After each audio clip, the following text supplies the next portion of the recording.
So we're going to go ahead and get started. Hello, everyone. Welcome, welcome. My name is Lattice Feliciano, and I am the Art Grants Manager at RedLine Contemporary Art Center.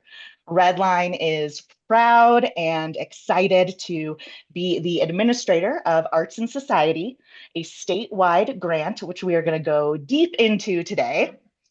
We will have time for questions. We will try to have time. There's a lot of information.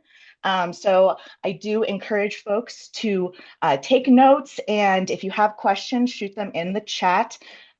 Louise is here, Louise Martirano, if you want to hop on for a second here and say hello. Louise is our executive director and one of the mad scientists behind Arts and Society. Best intro ever. Welcome, everybody. Thanks so much for taking the time. Lattice and I have actually been driving quite a bit across the state, trying to actually come to do info sessions in person, but really appreciate everybody's time today, those spaces that we haven't been able to get to personally.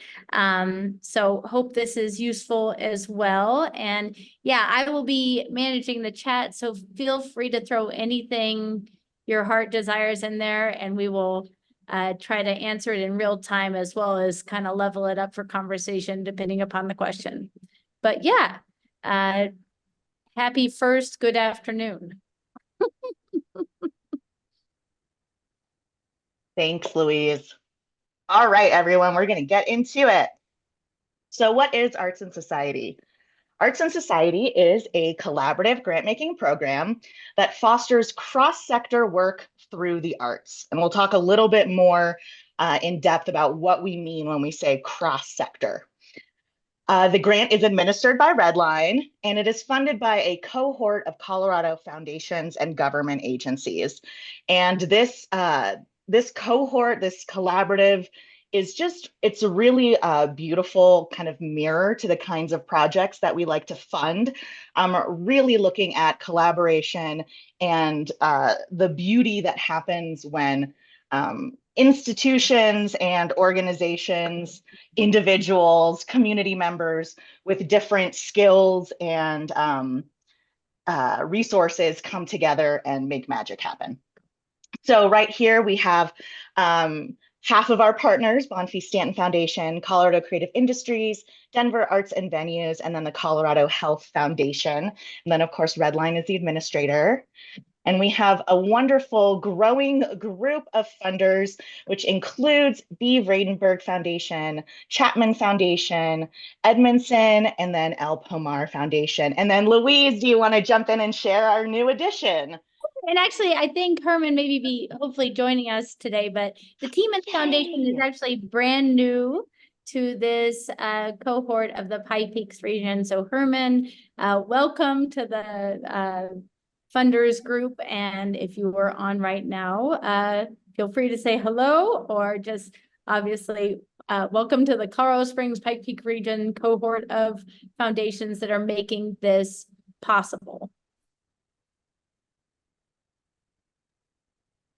Thanks so much, Louise. And yes, thanks to all of our funders. It's really, really exciting when we have new folks join. And again, just really exemplifies this work, which we'll talk more about. But big thanks to all of our funders who make Arts and Society happen. Okay, so we talk about cross-sector work. What does cross-sector work in the arts mean? We are really focusing on collaborative projects that bring together the arts with other sectors, other industries, other parts of community and society that aren't initially what you would think of when you think of the arts. So we often talk about this as the arts and immigration, the arts and mental health, the arts and youth development. The list goes on. There's, so many ways that this can manifest and unfold, and you really are the expert in your community regarding what issues are most present, most urgent, and are most needed to be addressed in the community. This funding is available to projects across the state of Colorado, corner to corner to corner to corner, all over the state. We are funding. Granted projects must be completed within 24 months of funding. You can basically do either a 12-month, 1-year project or a 2-year, 24-month project. It really depends on your project needs, your community needs, how you want to split up your funds, et cetera. If you have specific questions about that, you can certainly send me an email, ask in the chat here. But it's also the kind of thing that is just very, very dependent on the kind of project you're doing and the timing of it as well. We'll go through the timeline a little bit more later, but funding will be dispersed in the spring of 2025. And so if you are wanting to get funding for a project that you do, that you're hoping to do annually in, say, March, it might be cutting it a little close. So maybe you're applying for a 2-year project where it's a year of planning and development, and then making the thing happen in 2026, just as an example.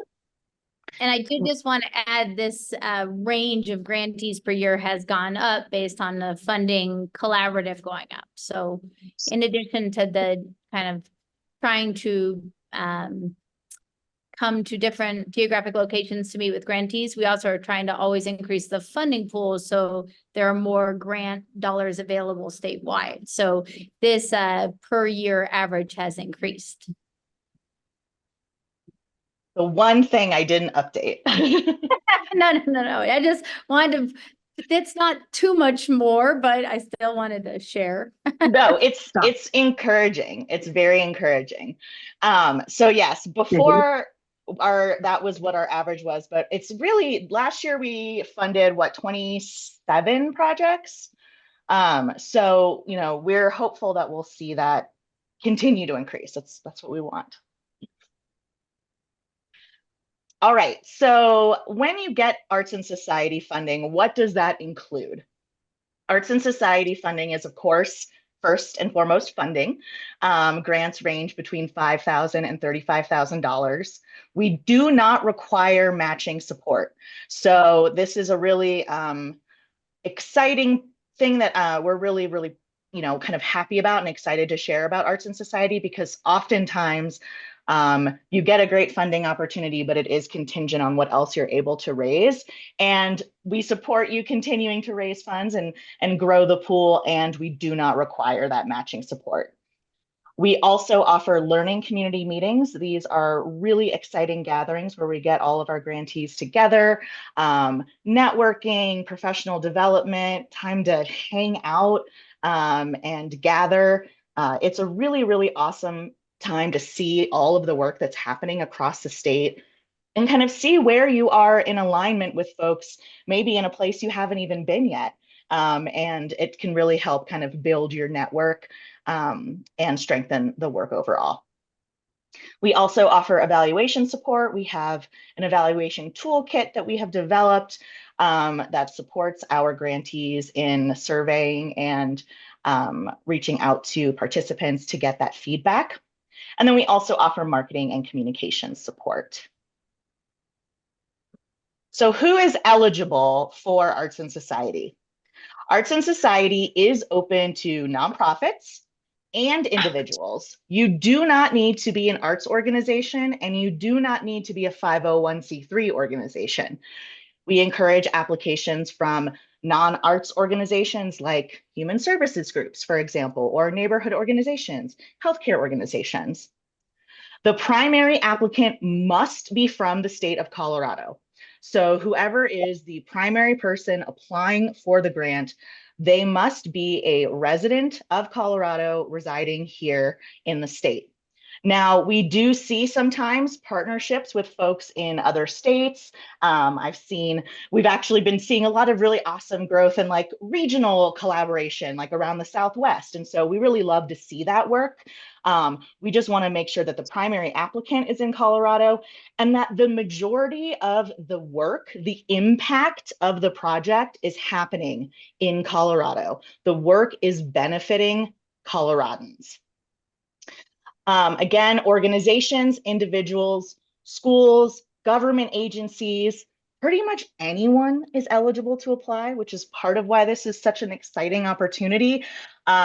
We do see a lot of really, really cool collaborations. We see collaborations between an LLC that's run by an artist, a local school, and a nature center. You know, there's really kind of limitless opportunity when you start to think outside of the box of what these partnerships can look like, and who can be the one applying.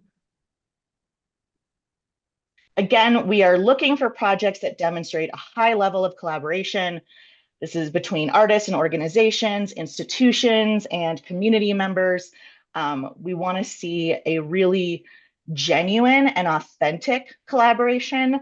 We'll talk a little bit more about that, but really work that is happening almost like magically, which, you know, it just kind of is what we see. But where, you know, there's this really genuine energy that everyone is bringing to the table. If you are a previous grantee, you must have completed your project as well as your reporting to be able to apply again. And we are instituting a new policy for grantees where we ask that you do take a year off after your funding before you apply again. And this is just to kind of keep things moving, give us a little bit of space in between projects, and make room for some new folks to apply. If you are a current or previous grantee and you're just like, oh, I don't know where I fall in this, just shoot me an email and we'll chat about it. Okay, so the timeline. Here we go. So the LOI opened on July 1st, and I'll talk more about what the LOI is, the letter of intent. That opened on July 1st.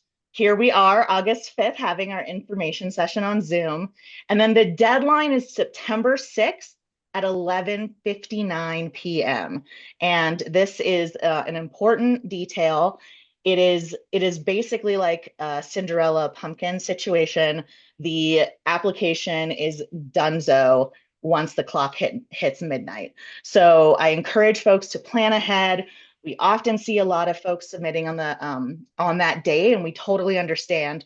But do yourself and your own sanity a service, and don't wait till the very last 10 minutes there to submit, because if you do have technical issues, we won't be able to extend the deadline. In November, go ahead. Oh, go ahead. Oh, I just wanted to say, for those of you who are in Weld or Larimer County, we'll be doing another information session up there in person the last week of August. And then Ladas, did you have one for Teller County you wanted to announce? I think ours is August 30th, but if you check the website and or if you follow our Instagram, which is, we have an Arts and Society Instagram, we'll also post those invitations for that county.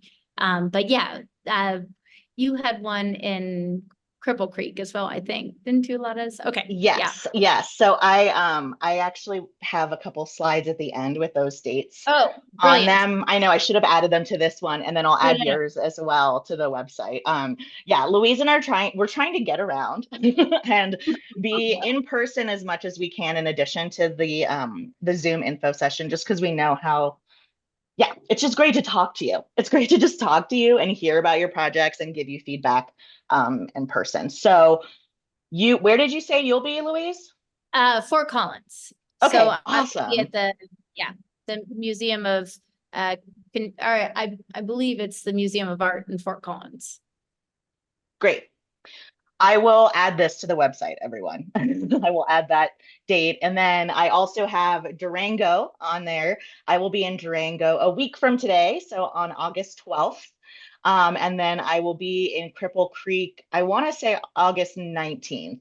But I do have slides for that are more confident in their knowledge of the information than I am at this moment. So stay tuned for that information.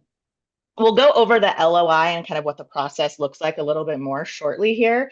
But just to give you a sense of kind of the overall timeline, again, that deadline to submit your letter of intent is September 6th. And then November 24th is when we will send out invitations for full proposals to be submitted. So we will have a panel review those letters of intent, and then select folks to submit a full proposal. Once that full proposal is reviewed, actually, before I get to that, the January will be the deadline for that full proposal. So you'll have basically the winter season to get that proposal done. I will have office hours for folks to talk through their proposals. And then that deadline is in January. And then our panel reconvenes and makes their decisions in late February. So we can let folks know in March and make our announcements in April. So an LOI, the LOI process. So in 2024, we are continuing this two-step process. So first, applicants will submit a letter of intent. And this letter of intent really is an opportunity to outline the vision for your arts and society project. It is an opportunity to kind of dream and share what this project will look like in its, in its fullest and dreamiest form. After the panel reviews, the selected applicants will be asked to submit a detailed proposal, and we'll go over that. If you are asked to submit that full proposal, you'll have an opportunity to connect with me beforehand, before you submit that. And then the funding decisions will be made.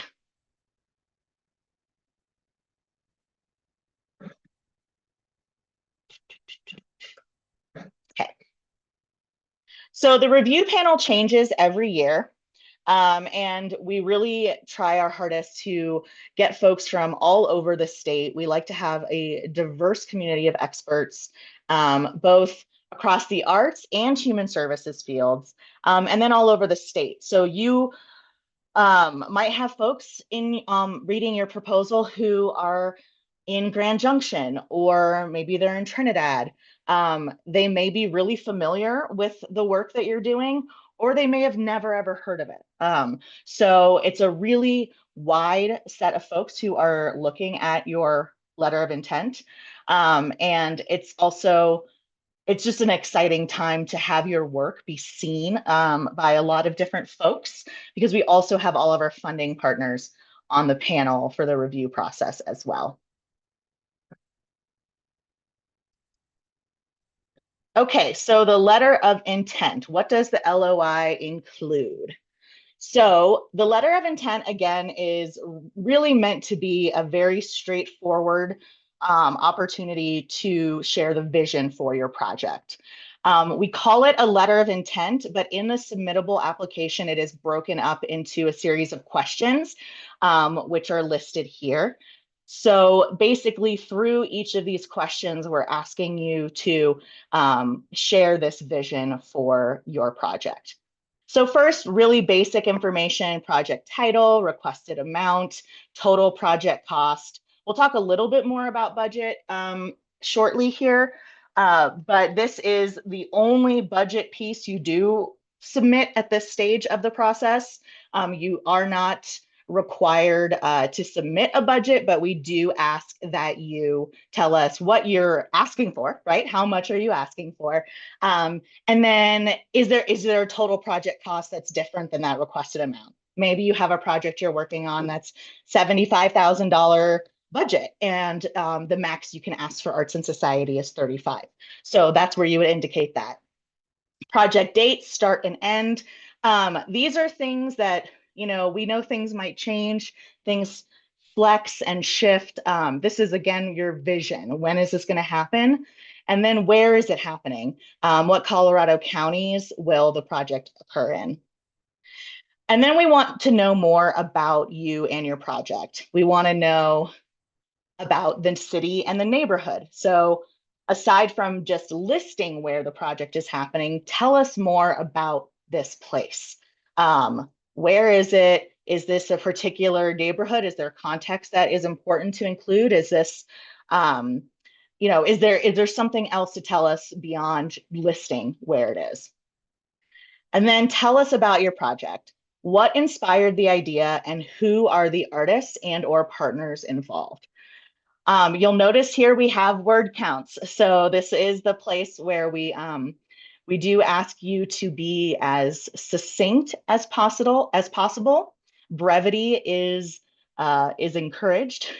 It can be really challenging, we know, to express so much in a short amount.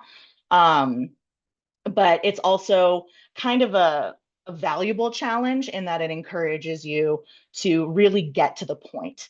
Again, think about the folks who are reading these proposals, or rather these letters of intent. They're folks from all over the state doing all kinds of work in their communities. Some of them are artists, some of them are not. And they're reading a lot of letters. So they want to know what you're talking about. They don't want to be you don't want them to be confused or asking a lot of questions that they can't find the answer to, right? You want them to be saying, gosh, I want to read more. I want to know more about this. So use those word counts, those word limits to your benefit. And then after you tell us about your project, we want to know about your community. So who's the community and how will they be engaged? Is it youth who you'll be engaging with in after school programming? Is it elderly folk who you're going to be engaging with in an older adults community? Is it farmers? Who are the folks you're going to be working with? Is it a particular neighborhood? And then this is a very, very, very, very important question. I mean, they're all important, but how will the arts be used to address a social issue in your community? This is the crux of arts and society. We are using the arts to address something that's happening in our community. Maybe it is an opportunity for elders to share their stories. Maybe it's an opportunity to educate the community about environmental issues impacting the area. The list goes on, but those two things really need to be clear.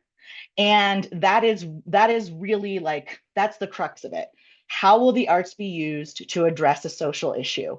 Sometimes the arts is really obvious in a letter of intent, right? It's like they're making a quilt. Awesome, sounds great. But then that social issue isn't really clear. Sometimes it's the opposite. The social issue is super, super clear. Like we are working with immigrants and we're helping them with integration and getting resources upon arrival. But where's the arts in that? Where's the arts being used for that issue? And then there's an opportunity to submit 2 to 5 images, examples, sketches, supporting documentation. This is optional, but I am always baffled when I see people attach nothing. This is an incredible opportunity to add some visual representation to your project idea. It's an opportunity to demonstrate things maybe you've done before. Maybe you have a flyer from a past event that's similar that you would like to share that would help kind of demonstrate what you're doing. Maybe you have curriculum from a past program that is relevant and helps to demonstrate. Maybe you just have some awesome images of past events, past projects, past artwork. This is a really great opportunity. And if you don't use it, I just don't know why. It's a great opportunity to supplement this incredible story that you've told through those letter of intent questions.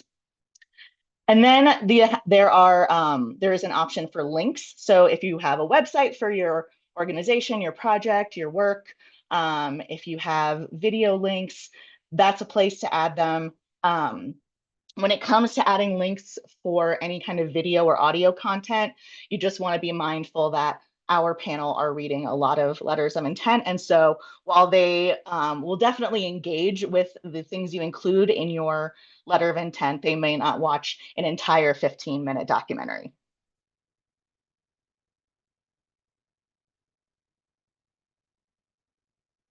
Okay. So some things to consider with your application. We want you to be as specific as you possibly can with what your project activities are going to be. Now, that being said, we understand you're working on this project, like you're doing this now, you're creating it now, you don't have the funding yet. So there might be a lot of things you don't necessarily have fine-tuned, and that's okay. If you don't have things super locked down, that's totally understandable. what we want to see is that you are really thinking about all of the elements that need to be included and thinking about who needs to be at the table. So when you're being specific about your project activities, you might not be able to say, I'm definitely working with this person, but you could say, I'm reaching out to these people in these communities. Again, be specific about who your community is or who your communities are. Who are you working with, and yeah, who are they? Again, in your letter of intent, if you have partners who you're really excited about, include some information in an attachment. That's also something that you can do. And then a big question that our panelists are always asking, is this for or with? And this question really points to that authentic partnership that we're talking about, where we want to see community members who know what needs to be done doing it and having support to do it. So, you know, the opposite is when, and this is a ridiculous example, but let's say you are a music organization and you want to give out 50 ukuleles, and you're like, well, I'm just going to find a small town and we're going to show up and we're going to be like, you know what? Y'all need these ukuleles. Trust me, you want them. Here you go. And then you leave the ukuleles and bounce. No context, no instruction. Never did you ask, do you want these ukuleles? Is this helpful to you? So really thinking about what those partnerships look like and who is at the table and who's leading things, who is at the forefront. And then again, you don't have to have those partnerships like ironed out, but we want to know you're thinking about it. We want to know that you're mindful. And again, you are really being thoughtful about who needs to be at the table. Okay, so we're going to talk about budget just a little bit. A budget is not required at the LOI stage, but it will be required at the proposal round. So it's good to be thinking about it at this point, and even go ahead and get it started, right? But I just want to be very clear that you don't have to submit a full budget. We just want those wheels turning. So be realistic about your budget and account for all costs related to your project. Everything from stamps to permits to copying paper and paying people. Who are you paying? Who needs to be paid for their time? We also ask that folks consider the cost of the learning community, that travel in your budget. It's really, really minor. And so if you're confused about it, let me know. But ideally, we just say include some travel in your budget. It's always a good idea. And then when you are accepted to Arts and Society, we do offer some reimbursement for travel to those meetings when we do require them in person, but it's not a bad idea to just include travel. Also, again, I will just say this like a million times. We want you to allocate funds for artists, administrators, anyone who's providing labor for your project. I've seen over the past few years more folks including payments, and it's like when we say payment, it's gonna, what that looks like is again going to vary depending on the context of your project. Sometimes it is like, this is a design fee, this is my artist design fee for this project. Sometimes it is a stipend to thank you for your time. It really depends on the context of the work, but we want to see that that recognition and people being compensated. So one thing I've seen over the last few years is a lot of programming that engages youth, particularly teenagers, will say, you know what, we want to pay our youth. Like, we haven't been able to pay our youth for participating in this programming. And so now with this grant, we're going to use this as an opportunity to pay our youth for their time. That's just an example. And then this is just really good advice. Allow the budget to tell the story of your project. And I'm not an accountant, so this like very much is not my realm. But I am a storyteller. And so I really I find that the budget is a great place to not only list what you need and what it's going to cost, but to show where your values are, show where you are putting your energy. The money, the money that you are allocating for different things is a form of energy, right? And so when you show in your budget that you're paying your youth, for example, or you're using local printers or other local vendors, for example, if we see a project that is a local, a Colorado company, a Colorado arts company wants to bring in a musician from Canada, and the budget is paying for that artist to get here, paying for their hotel, paying their stipend, and then paying for printing. And that's the budget, right? The story that tells me is that all of that money that we have funded is now going to Canada. It's not staying here in Colorado. And so think about those things as you're thinking about where you want to put your funds and your uh, line items. Okay, now we're going into examples. I know it's like you're probably really sick of hearing my voice, but I'm going to do my best to get through this, and then we'll have a like solid amount of time for questions because that's what we're all here for, is to chat. Okay, so we have amazing examples of projects that have been funded. Highly recommend that you visit our website. That link will be at the end of the presentation, but you can look at current grantees as well as past grantees and really get a sense of the kinds of projects that we fund. The first example I have is a current grantee, Ashley Cornelius, and this is Rest as Resistance.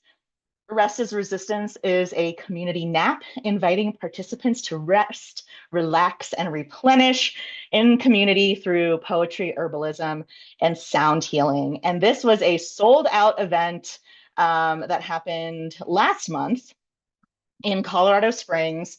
And Ashley had just wonderful, just got a lot of really wonderful press. This was an article from the Colorado Sun, and it was also featured in the Washington Post.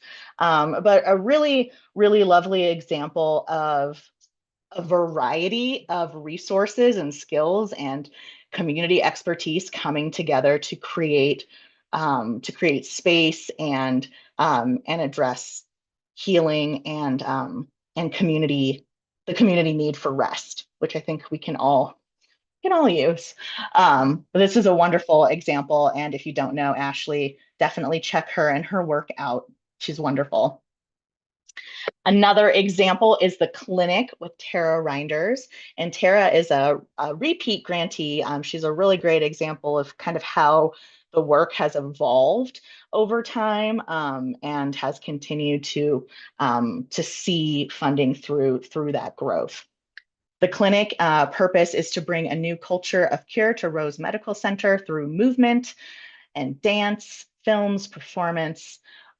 This project began with the kind of observation that Tara had. Tara is a dancer and a nurse.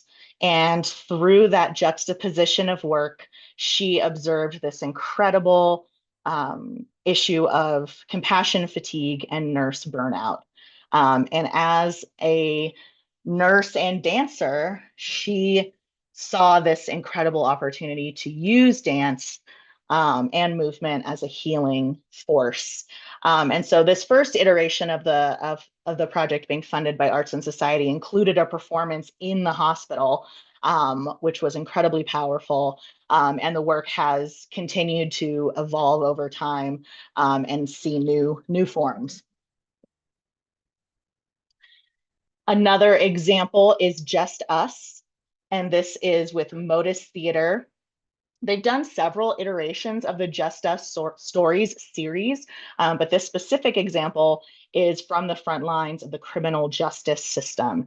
And in this project, Modus partnered with formerly incarcerated individuals and folks within and around the carceral system to tell artfully crafted autobiographical monologues. And this was really, really powerful, and they continue to do this work. They've done Just Us stories, undocumented immigration stories, and then recently a series around trans and non-binary identities. So really, really lovely work that Modus is doing. And I think what I think is a really lovely piece about this when we're talking about how that connection between arts and happens is here you have a theater company who isn't just making a play about the carceral system, I mean, which is wonderful, like we love to see it. And what they're doing is they're partnering with folks who have directly experienced this, folks who work within, have been have been imprisoned in this system, and using the arts as an opportunity and space to share those stories, heal, and create community conversation. So really good example of that arts and. And then we have Stories of Solidarity, the Japanese Arts Network. And this is in Denver, Colorado. If you have been to Denver, you might know about the Five Points neighborhood. Lots of really wonderful history here, and a lot of history that that is a little bit more well known. The Five Points Jazz Festival, and the history of jazz is just something that the city really reveres. But there's this whole other really rich story of Japanese Americans living in the Five Points area, creating community, and building home. And so the Japanese Arts Network came together to tell that story, tell that history through archives and performance and a walking tour through the neighborhood. So a really lovely kind of combination of history, culture, and mixed art forms. And then the last example I have is the Buffalo Soldier interpretation at the Fort Garland Museum and Cultural Center. This is in Fort Garland in Southern Colorado in the San Luis Valley. And this was a project, this exhibition is still up. So if you find yourself in the SLV, please, please, please make your way to see this exhibition. It is striking, but it's all about the history and stories of Buffalo soldiers who served in the San Luis Valley. Buffalo soldiers were Black soldiers who were recruited to kind of guard the frontier. I say that with a lot of quotes, in the around like the 1860s. And so a really, really beautiful connection of art and history, and also addressing and beginning to heal some of these, kind of deep tensions between different POC groups. So it's a really, really lovely exhibition. Really, really recommend seeing it if you haven't. Okay, that is all of our examples. And I'm so trying to read the comments too, Louise, like as I'm talking. Hi, Sam. Sam with the curveballs. No, it's a good question. It's a great question.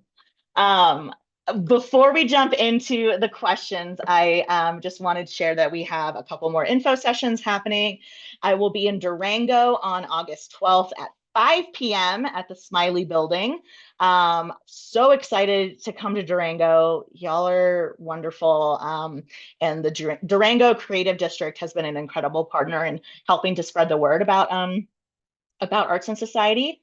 And then I will be in Cripple Creek on August 19th. So these are the dates that I have. And then Louise, you said August 30th in Fort Collins.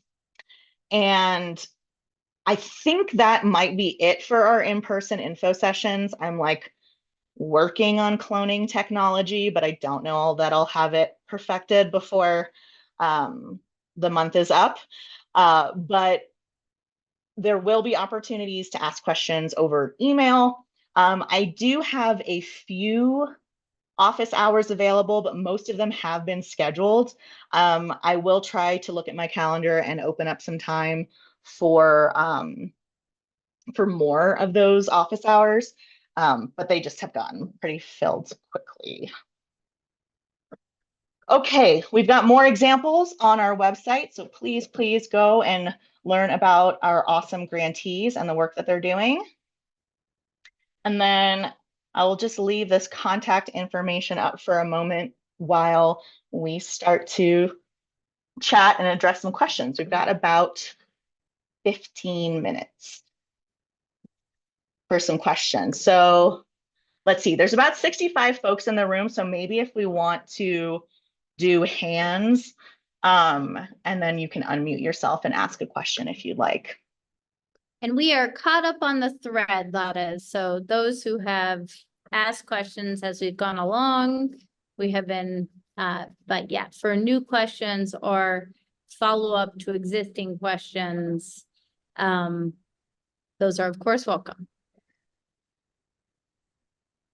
Thanks, Louise. Thanks for managing the chat. There's like no way I could have done that. No way at all. Okay, so Sherry, I'm applying in partnership with CSUP. I didn't find information if this grant allows the grant office of the university to take a fee. If yes, what percentage?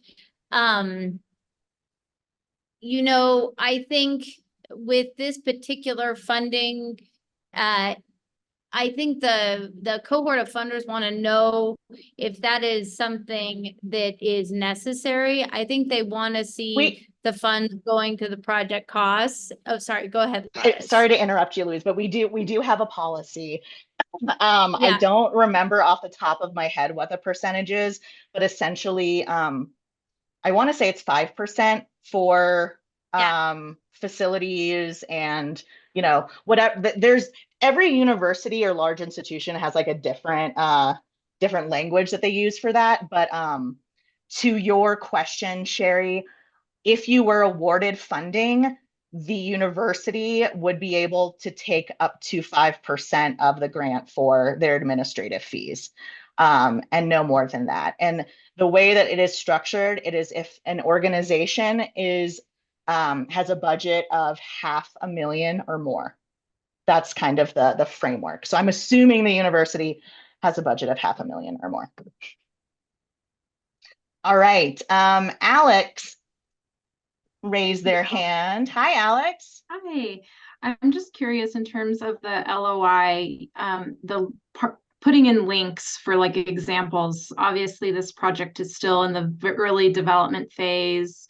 There's some things happening, but what would you suggest would be some really good links to showcase? And it would be more of a theater-based piece, so that's a little bit harder, I think, to like link an image. So what would you just kind of recommend for good links for that?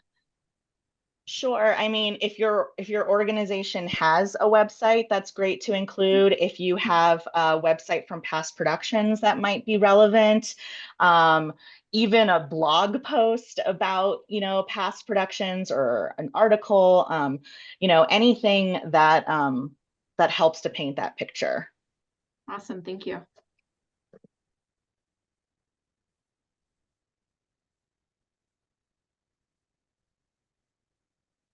All right, so I see Christina has a question about the Buffalo Soldier Project and the social issue that was addressed. So within a context is everything. Context. What is the context of your community and the situation? That context is going to help set the framework for what that social issue is. At the Fort Garland Museum, it is a museum that has traditionally been centered around a very colonial narrative, a really kind of straightforward, you know, Wild West, go USA, westward expansion kind of narrative. So in an effort to broaden their audience, to begin to have conversations about Indigenous enslavement, the enslavement of African Americans, and the racial tension that resulted as, from this kind of this tension that was built through colonization, essentially. The Fort Garland Museum, as a history institution, saw art as an opportunity to address issues that have been really, really hard for them to bring up in a space that has had a very traditional kind of framework. So that's kind of the best way I can answer that as far as Buffalo Soldiers. So, you know best, right? Like, you know best what it is that your community is dealing with, and how the arts can be used to address it, to engage the community around it. You're the expert. Theo. Hello. Hi. I had a question about I guess, like the projectness of it. Like, are you looking for a project that has kind of a specific beginning and end rather than ongoing series of workshops, experiences, art projects that like just sort of like confined within that year, but are ongoing rather than here's the beginning, here's the end, this is a project? Great question. We see a lot of folks who are applying with with ongoing things that they've been doing and want to continue to do. At that point, I really encourage folks to think about, what are you applying for this funding? What is this funding going to do for that programming? So I'll use an example I've already used, but basically, like, if you were working with youth and you've been working with youth and you want to keep doing it, but you want to expand your hours, or you want to start paying your youth. This is an opportunity to say, okay, with this grant funding, we want to do this. And for this period of this program. And like, all of us want to do everything forever till the end of time, ideally. And so, we understand that longevity is the goal for most of us, and this is project-based funding. It is not a guarantee that you will continue to be funded. Per Leah's question in the chat about returning grantees, if you remain competitive as you apply further, it really is about the growth and the evolution of your project. So if you've been funded before and you're applying again, what is that project evolution look like? What have you learned, and how are you growing from it? And then for those of you who are doing stuff you've been doing and you want to keep doing it, how is this funding going to have a new impact, a different impact? And how are you going to be creative about this particular set of funds? Okay, cool. Thank you. You got it. Thanks, Theo. Leah, no, I do not. In response to your question, if our organization is a recent current recipient of grants from AIS funders, could that reduce our competitiveness? That would be for a totally different project. No. So like, if the I think you are completely fine to apply. And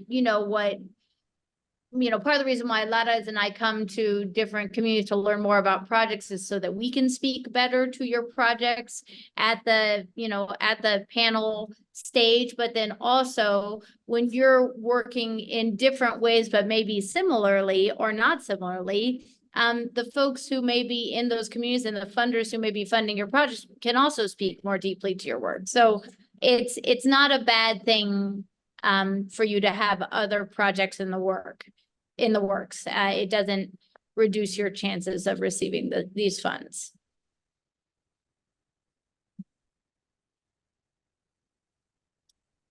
Yes, Kevin, this recording is also available. We have an archive session that's on the website, but we can also update the website with this recording as well.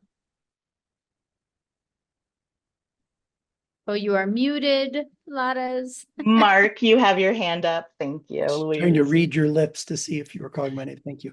I hope I articulate this well. Our project has it's kind of long in scope. It's 2 years and it has 4 distinct components. And some of those components are very Colorado centric. A partnership with the Colorado Symphony, for instance, an art opening here in our community. And some of them by nature are both Colorado and national, producing an album, which will just be released everywhere, creating a documentary that will be aired on Colorado public television, but also nationally.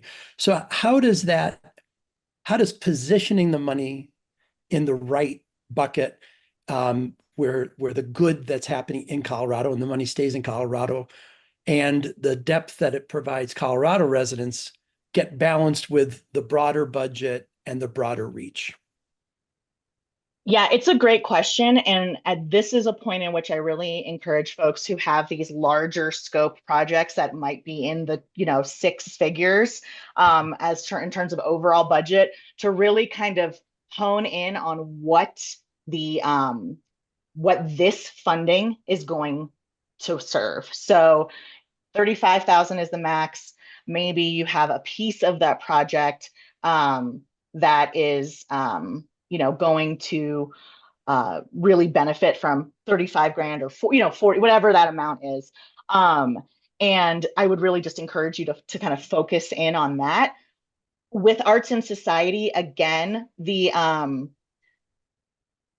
funders are really looking to support things that where that connection between the arts and social justice is really, really clear. And so I would focus on where that is clearest. Does that make sense? Yeah, it does. I mean, the project's about mental illness and youth. But does that mean don't worry about mentioning some of the bigger components that are part of the broad scope? Or you could say, here's the arc of the whole thing, but this is what we're talking about today. Yeah, that's what I would recommend. I think that overall vision is great, but because the panelists are reviewing so much, they're going to say, okay, well, what are you asking for this?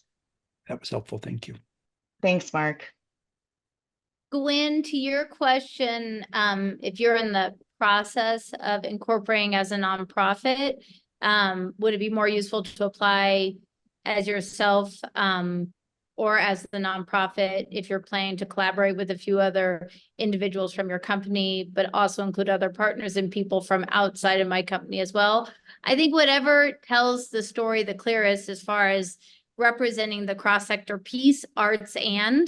So if it's better to position you in alliance with the nonprofit that is looking at kind of the social issue you're addressing, where the other side you name the partners that you're working with as the artists, or vice versa, or just that you can clearly say what expertise people are coming with or without the nonprofit being mentioned, that is also totally fine. Just whatever you feel like you can say with the most clarity and the least amount of backstory, because folks are going to be reading so much through this application process, would be my advice. I don't think there's an advantage either way. It's really just how you kind of share how expertise is brought forward. My pleasure. All right, I think we have time for one more question, and then we'll wrap it up and let you all go frolic in the fields. And Jeffrey, to your question, if we receive multiple LOIs that are engaging similar issues, we don't necessarily at this stage encourage the collaborations, but say folks who are working in similar areas both get through the process. In the learning communities, that's where we try to create that fertile ground for collaboration based on shared issues that may be happening across the state. So, I think in Lada's and I's conversation with folks, we will recommend like checking out a former grantee that may be similar or dealing with the same social issues. But I don't think we're ever saying like you have to, or are encouraging beyond general awareness, I think, at this stage. And really, it's in the learning communities that we hope that those opportunities for connections happen more authentically. That being said, if you ask us directly, like who's doing this work also, we will we'll give you as many folks as we know and help you make those connections in a joyful way. All right. Well, it is 1 o'clock exactly, at least in my corner here. So I appreciate all of you for taking the time to join us on a Monday. I believe it's Monday. And yeah, we appreciate you so much. Because you registered for this info session, you will receive an email with the video link as well as PowerPoint slides. And I believe we'll be able to include the chat as well, because there's some good questions, good stuff in here. My email and Louise's emails are right here in front of you. So jot them down, snap a screenshot, and give us a holler if you have any more questions. And we will see you in Durango, Cripple Creek, and Fort Collins. All right. Thanks so much, everyone.